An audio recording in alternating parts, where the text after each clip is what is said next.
Hello and welcome to a shorter than usual edition of a weekly Waypoint. Normally I record these on Sundays, thought I had all the time in the world to record it tomorrow instead. Today is Monday and I've just been asked if I can work tonight. A few things before we get too far into this video. This is Overwatch 2 replay mode, so I've put a little message down there at the bottom of the screen to remind you that red team is good guys, blue team's bad guys. Still don't know why they don't let you change that in the replay. This was the first time I've played Reaper in years. And I think I did a pretty decent job. Also a reminder, I'm still getting used to playing on controller. I've been tweaking some aim assist settings. I don't know if aim assist is even really enabled in cross-play when I'm playing against PC players. It definitely feels more generous in the console pool, but that might just be the placebo effect talking. Replays also make my aim look stiffer and I hesitate to say worse because I mean it's the damage I dealt, but yeah. And one last thing, I also think that as Reaper this game I focused way too much on Medivh. There's certain things where you're like, this was a pretty good game, and then you watch the replay back and you're like, yeah, I wasn't really doing my job as Reaper, whoops. But I do not have time to record another one, so this is the game you're getting. Don't worry, there's still some fun moments in here. Anyway, another good reason for this video being shorter than usual is because I'm not gonna sit here and get all mopey and down about it, because it doesn't really affect me personally beyond I've watched these personalities for years. But Rooster Teeth is kind of imploding right now, and if you don't know what Rooster Teeth is a web media group? I don't even know what you call them. They made Red vs Blue, which I think I started watching when season 5 or 6 was first coming out, so I'm a very old fan.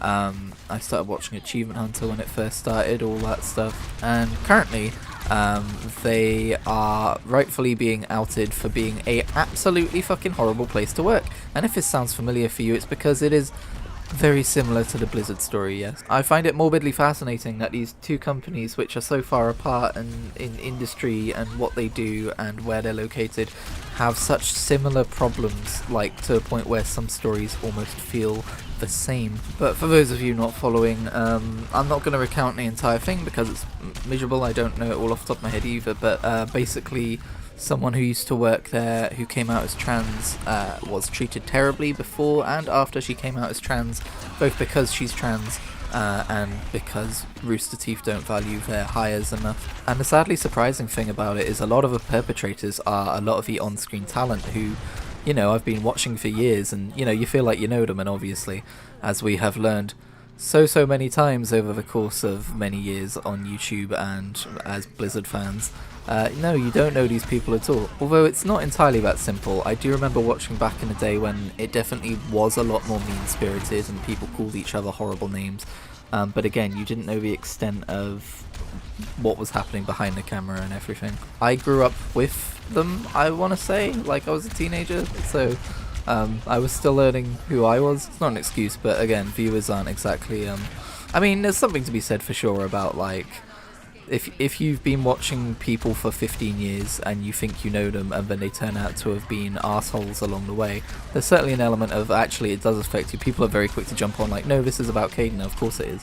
But also, like, I don't think the community should like gatekeep feeling bad. But yeah, this all began when Matt Bragg's position apparently got dissolved, and if you don't know who Matt Bragg is, he's a pretty prominent member of Achievement Hunter, so it's weird that they dissolved his position. And also a bunch of other layoffs are slowly being announced, and so I guess that brought stuff up for Caden, who left the company recently, and she very rightfully put out a tweet longer saying, you know, all about her experiences working there.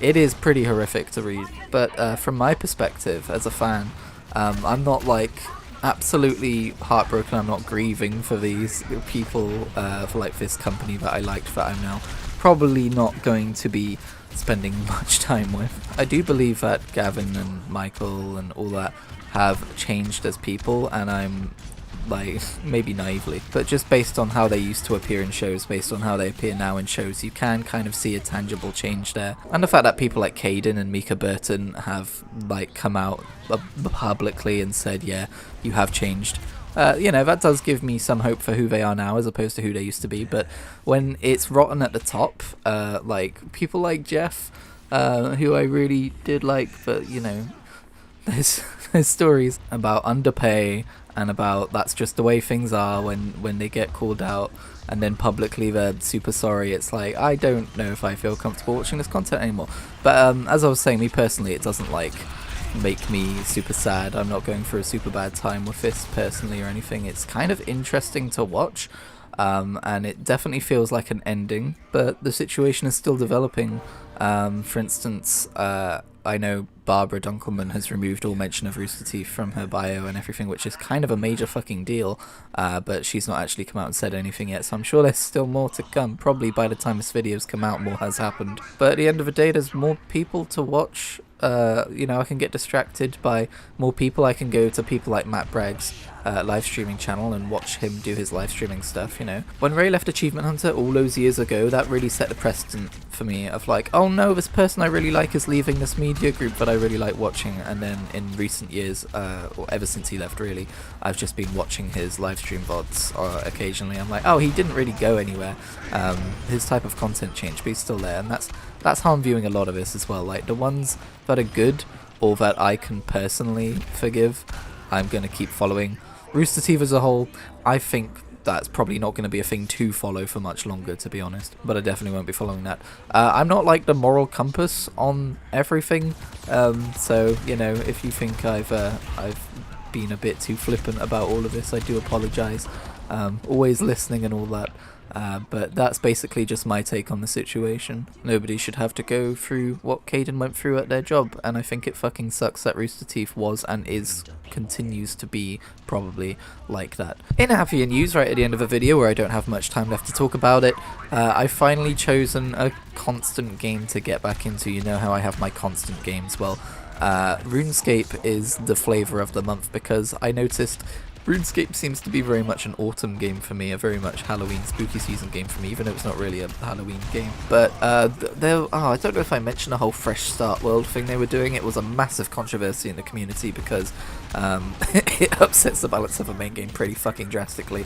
I wasn't going to interface with it. I resubscribed to Iron Man mode, but someone in my clan converted me to the dark side, and so I've gone and played it. I mean, I know they changed a lot of things that they were going to do when they were releasing the mode, but ultimately I don't really care too much about the overall meta of the game. I know that's probably quite selfish, but all I know is that Fresh Start Worlds have massive XP bonuses, massive perkscape things going on, and it's an absolutely bloody fun time for the time that it's up, and I hope they do it as kind of like a seasonal thing. I still think they did a lot of things wrong with it. You should have been able to do it on the same account that you play the main game, obviously spaghetti code, but that doesn't really like take away from the fact that that's how it should have been. And the way they're handling cosmetics, like how you transfer inverted skill capes, could still use some work. Like, I don't know why there's a 1 month time limit apparently on you know, basically I can't transfer inverted skill capes to my main Iron Man account because I don't have any 99s on there yet, and I can't get them within a month of this season ending, which is what I'd need to do. So yeah, there's a bunch of questionable decisions that have been made, but on the surface level, just fucking playing a fresh account with insane XP boosts and stuff. For some reason the replay ended early, by the way. It evokes old private servers, which were fun with that. Anyway, bye.